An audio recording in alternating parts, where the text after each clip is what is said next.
History's great achievers, a Napoleon, a Da Vinci, a Mozart, have always managed themselves. That in large measure is what makes them great achievers. But they are rare exceptions, so unusual both in their talents and their accomplishments as to be considered outside the boundaries of ordinary human existence. Now, most of us, even those of us with modest endowments, will have to learn to manage ourselves. We will have to learn to develop ourselves. We will have to place ourselves where we can make the greatest contribution, and we will have to stay mentally alert and engaged during a 50-year working life, which means knowing how and when to change the work we do. What are my strengths? Most people think they know what they are good at. They're usually wrong. More often, people know what they are not good at, and even then, more people are wrong than right. And yet, a person can perform only from strength. One cannot build performance on weaknesses, let alone on something one cannot do at all. Throughout history, people had little need to know their strengths. A person was born into a position in a line of work. The peasant's son would also be a peasant. The artisan's daughter, an artisan's wife, and so on. But now people have choices. We need to know our strengths in order to know where we belong. The only way to discover your strengths is through feedback analysis. Whenever you make a key decision or take a key action, write down what you expect will happen. 9 or 12 months later, compare the actual results with your expectations. I've been practicing this method for 15 to 20 years now, and every time I do it, I am surprised. The feedback analysis showed me, for instance, and to my great surprise, that I have an intuitive understanding of technical people. Whether they are engineers or accountants or market researchers, it also showed me that I don't really resonate with generalists. Feedback analysis is by no means new. It was invented sometime in the 14th century by an otherwise totally obscure German theologian and picked up quite independently, some 150 years later, by John Calvin and Ignatius of Loyola, each of whom incorporated it into the practice of his followers. In fact, the steadfast focus on performance and results that this habit produces explains why the institutions these two men founded, the Calvinist Church and the Jesuit Order, came to dominate Europe within 30 years. Practice consistently. This simple method will show you within a fairly short period of time, maybe 2 or 3 years, where your strengths lie. And this is the most important thing to know. The method will show you what you are doing or failing to do that deprives you of the full benefits of your strengths. It will show you where you are not particularly competent. And finally, it will show you where you have no strengths and cannot perform. Several implications for action follow from feedback analysis. First and foremost, concentrate on your strengths. Put yourself where your strengths can produce results. Second, work on improving your strengths. Analysis will rapidly show where you need to improve skills or acquire new ones. It will also show the gaps in your knowledge, and those can usually be filled. Mathematicians are born, but everyone can learn trigonometry. Third, discover where your intellectual arrogance is causing disabling ignorance and overcome it.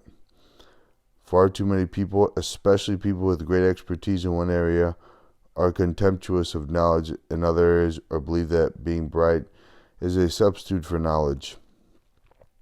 First-rate engineers, for instance, tend to take pride in not knowing anything about people.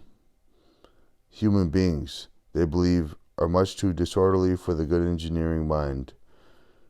Human resources professionals, by contrast, often pride themselves on their ignorance of elementary accounting or of quantitative methods altogether. But taking pride in such ignorance is self-defeating. Go to work on acquiring the skills and knowledge you need to fully realize your strengths. It is equally essential to remedy your bad habits, the things you do or fail to do that inhibit your effectiveness and performance. Such habits will quickly show up in the feedback. For example, a planner may find that his beautiful plans fail because he does not follow through on them. Like so many brilliant people, he believes that ideas move mountains, but bulldozers move mountains. Ideas show where the bulldozers should go to work. This planner will have to learn that the work does not stop when the plan is completed. He must find people to carry out the plan and explain it to them. He must adapt and change it as he puts it into action. And finally, he must decide when to stop pushing the plan. At the same time, feedback will also reveal when the problem is a lack of manners. Manners are the lubricating oil of an organization. It is a law of nature that two moving bodies in contact with each other create friction. This is as true for human beings as it is for inanimate objects. Manners, simple things like saying please and thank you, and knowing a person's name or asking after her family, enable two people to work together whether they like each other or not. Bright people, especially bright young people, often do not understand this. If analysis shows that someone's brilliant work fails again and again as soon as cooperation from others is required, it probably indicates a lack of courtesy, that is, a lack of manners.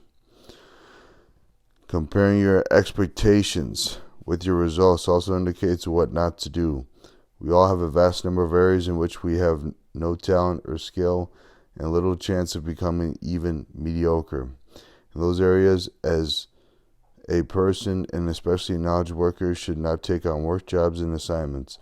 One should waste as little effort as possible on improving areas of low competence. It takes far more energy and work to improve from incompetence to mediocrity than it takes to improve from first-rate performance to excellence. And yet most people, especially most teachers and most organizations, concentrate on making incompetent performers into mediocre ones. Energy, resources, and time should go instead to making a competent person into a star performer. How do I perform? Amazingly, few people know how they get things done. Indeed, most of us do not even know that different people work and perform differently. Too many people work in ways that are not their ways, and that almost guarantees non-performance. For knowledge workers, how do I perform? Maybe an even more important question than what are my strengths. Like one's strengths, how one performs is unique. It is a matter of personality. Whether personality be a matter of nature or nurture, it surely is formed long before a person goes to work, and how a person performs is a given, just as what a person is good at or not good at is a given. A person's way of performing can be slightly modified, but it is unlikely to be completely changed, and certainly not easily. Just as people achieve results by doing what they are good at, they also achieve results by working in ways that they best perform. A few common personality traits usually determine how a person performs. Am I a reader or a listener? The first thing to know is whether you are a reader or a listener. Far too few people even know that there are readers and listeners, and that people are rarely both. Even fewer know which of the two they themselves are. But some examples will show how damaging such ignorance can be. When Dwight Eisenhower was Supreme Commander of the Allied forces in Europe, he was the darling of the press. His press conferences were famous for their style. General Eisenhower showed total command of whatever question he was asked, and he was able to describe a situation and explain a policy in 2 or 3 beautifully polished and elegant sentences. 10 years later, the same journalists who had been his admirers held President Eisenhower in open contempt. He never addressed the questions. They complained but rambled on endlessly about something else, and they constantly ridiculed him for butchering the King's English in incoherent and ungrammatical answers. Eisenhower apparently did not know that he was a reader, not a listener. When he was Supreme Commander in Europe, his aides made sure that every question from the press was presented in writing at least half an hour before a conference was to begin, and then Eisenhower was in total command. When he became president, he succeeded 2 listeners, Franklin D. Roosevelt and Harry Truman.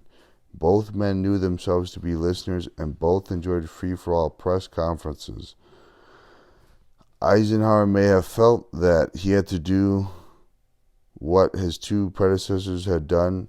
As a result, he never heard the questions journalists asked. And Eisenhower is not even an extreme case of a non-listener. A few years later, Lyndon Johnson destroyed his presidency in large measure by not knowing that he was a listener. His predecessor, John Kennedy, was a reader who had assembled a brilliant group of writers as his assistants, making sure that they wrote to him before discussing their memos in person. Johnson kept these people on his staff, and they kept on writing. He never apparently understood one word of what they wrote. Yet, as a senator, Johnson had been superb, for parliamentarians have to be, above all, listeners. Few listeners can be made, or can make themselves into competent readers, and vice versa. The listener who tries to be a reader will therefore suffer the fate of Lyndon Johnson, whereas the reader who tries to be a listener will suffer the fate of Dwight Eisenhower. They will not perform or achieve. How do I learn? The second thing to know about how one performs is to know how one learns. Many first-class writers, Winston Churchill is but one example, do poorly in school. They tend to remember their schooling as pure torture. Yet few of their classmates remember it the same way. They may not have enjoyed the school very much, but the worst they suffered was boredom. The explanation is that writers do not, as a rule, learn by listening and reading. They learn by writing. Because schools do not allow them to learn this way, they get poor grades. Schools everywhere are organized on the assumption that there is only one right way to learn, and that is the same way for everybody. But to be forced to learn the way school teaches is sheer hell for students who learn differently. Indeed, there are probably half a dozen different ways to learn. There are people like Churchill who learn by writing. Some people learn by taking copious notes.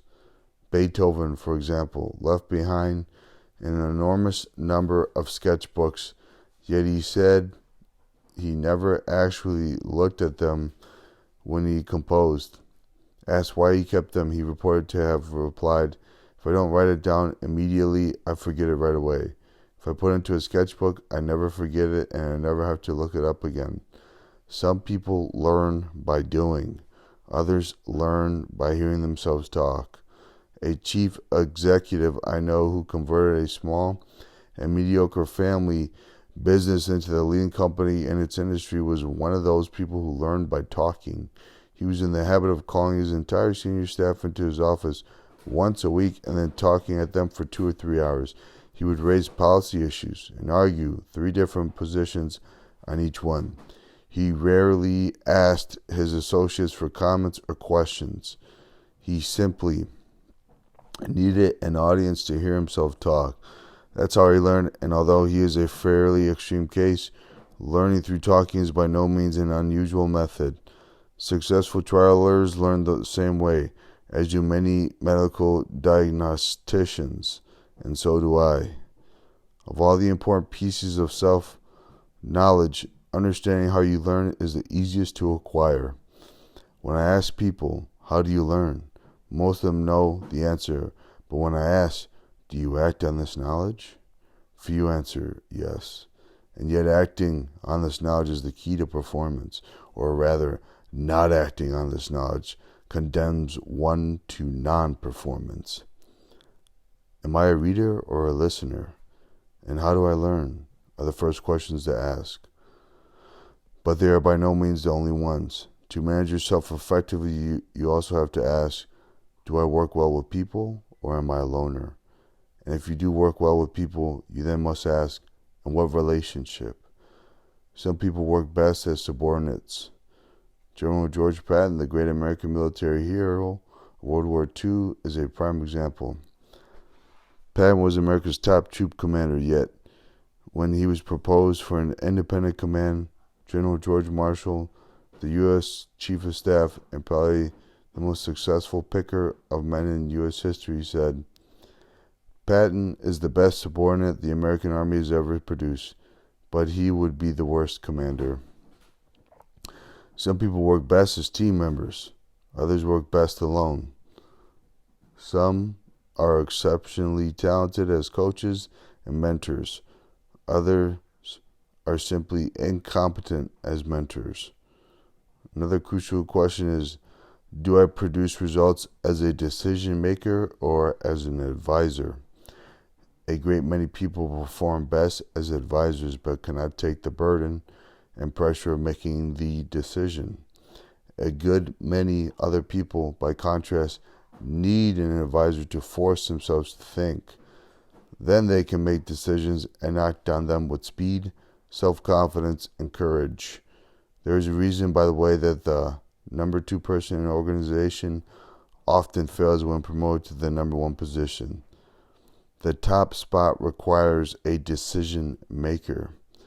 Strong decision makers often put somebody they trust into the number 2 spot as their advisor, and in that position, the person is outstanding. But in the number 1 spot, the same person fails.